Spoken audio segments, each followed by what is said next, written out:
You're listening to the Paul Young Podcast.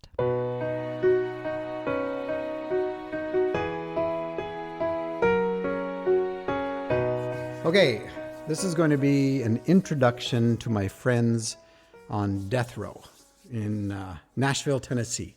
This is Unit 2 of the Riverbend Maximum Security Prison. So I've been asked oftentimes, how did you ever meet these guys? Well, it's kind of a crazy story. I have a friend in Nashville who was going through a difficult time in his life, and somebody said to him something to the effect of, instead of thinking about yourself all the time, why don't you think about somebody else just, sometimes? So he looked around and found a ministry that was going into death row. And at the time he was so downhearted or depressed or whatever you might say, that he felt he could identify with the guys on death row. So he went in there to minister to them, which in these modern times, the word ministry usually means that I'm going to go in there and teach them or fix them or change their lives, etc. I don't particularly like the word ministry because of what it means today is not what it meant in the New Testament times or the early church, where it was to actually serve in real, mundane, everyday, down-to-earth sorts of ways. So when Jesus washes the disciples' feet, he is serving. He's doing something in that scene that a Jewish person in servitude, a Jewish servant, was exempted from. Because to wash someone's feet is to come in contact with all the uncleanness of what you encountered on the streets where there is no sanitation system. So, it's a smelly job. If you were a Gentile slave, then that's one of the jobs that you would be assigned, but not a Jewish servant. They were exempted. But ministry was to do those kinds of things. It was to actually be a slave, actually be a servant, actually do the things that nobody else wanted to do. And nowadays, the word ministry to me, and I'm not trying to be unkind because I get it, but it smacks of separation and superiority. When somebody comes to minister to you, it's almost like you feel that they're taking a position of superiority. They're here to help you get things right, rather than they're here to serve me in whatever capacity that I actually need. But, the idea is that what you need spiritually is the greatest need of all, so that's why we're here, is to help you deal with your spirituality. Rabbit trail, right? So my friend goes in there to minister to them, and they change his world. And really impact. They really served him, cared for him, loved on him. These are death row guys, right? These are the ones who, when you think of the guys on death row, you see all the ways that media has portrayed them. They're the animals. They're the worst of the worst. And so we have the movie images in our mind, and therefore they're outcasts. They're the untouchables in our society, those people. And so he goes in there and he meets a man named Terry King, and he gets to know him. And he says to me one day, he says, Paul, there's a guy on death row named Terry King. And I've got to tell you, he says to me, the shack absolutely wrecked his life in a good way. So would it be possible if I bought a copy of the shack that you could sign it so that I could take it in and give it to him? And I said, no. He looks at me funny, like, how could you say no? And I said, no, but if you can get me in, I would love to go with you and meet Terry. So it happens. He takes me into death row.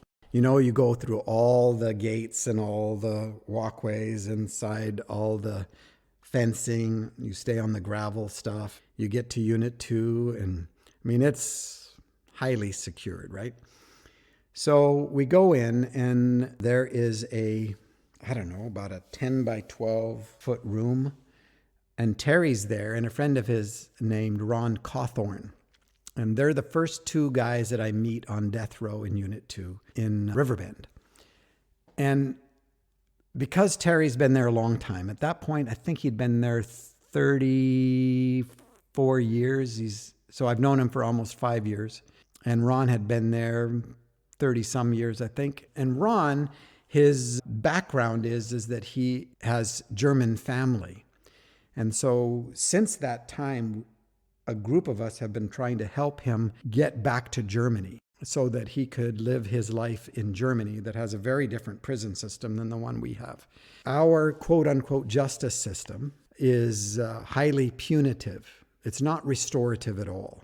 It is just basically a vengeance system. You get punished, and punished not in a way that helps you become a greater human being. It's just flat out vindictive. That's not an accusation. Maybe it's an accusation, but it's really an observation as well. It is the way that it is. Now, there are things that are being done to try to change that, and that is the classes that happen, the guys and gals that go in to bring restorative things to the men and women who are incarcerated, and the musicians that go in. So there's a lot of things that are being done by people who want to see it as more than just a vengeance system, and they want to participate in a way that may change the hearts and lives of those who are incarcerated. But the system itself is not that. It's a punitive, vindictive system. And there's not a lot of room for reformation. There are small little points where that can become an issue, but no. Anyway, so Ron, by the way, just passed away. When I'm recording this, it's been just a few days. We were working with communities in Germany and the German government to try to get him extradited. And he had been moved out of death row into another area because there was evidence that he should not have been on death row. But he developed stage 4 cancer, and he just passed away without ever being able to go back home. In a sense, he's home. He went back home, but not the one on this planet at this time. But I sat down with Ron and Terry was over the moon. I mean, he just couldn't believe it. Every once in a while, as he was showing me some of his stuff, like I said, they've been there long enough that they've gotten a bunch of privileges.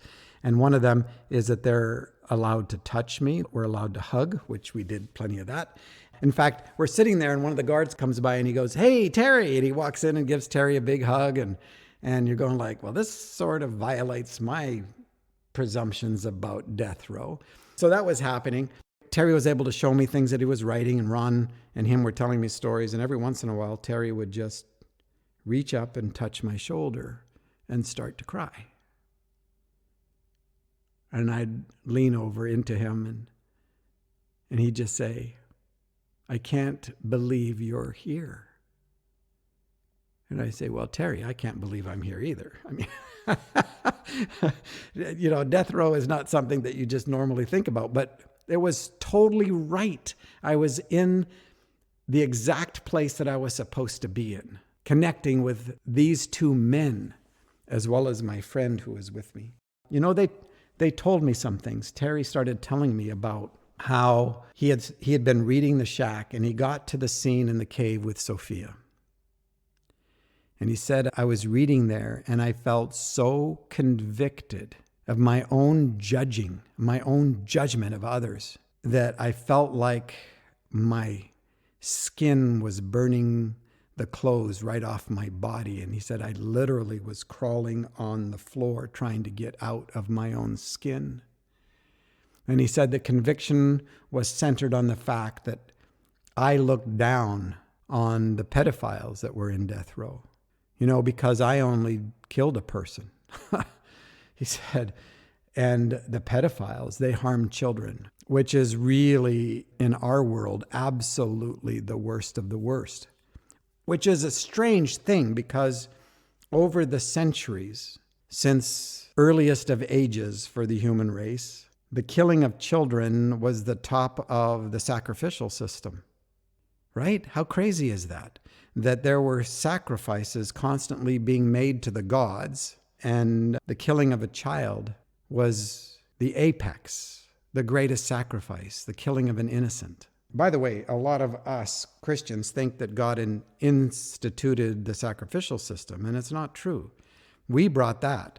Cain and Abel brought that, and God climbed into the sacrifice of Abel and said, "Okay, if you're going to do this, I'm going to climb into what you bring to the table and destroy it. Even the conversation between Abraham and God about Isaac, that whole situation was to get Abraham to move out of a system in which a child has been sacrificed. So that was my introduction to them. And I'll tell you over our podcast times about how my relationship grew and what some of the stories are and how those relationships have impacted me and impacted the work that I do and my writing and things like that. But I just wanted to give you an introduction to Unit 2 and my friends on death row. More to come. Thank you for listening. If you would like to connect with us with inquiries, comments, suggestions, stories, and more, please go to paulyoungpodcast.com. There you're going to find resources and any notes related to any particular podcast. Today, participate with love, do the next right thing, and trust the ripples.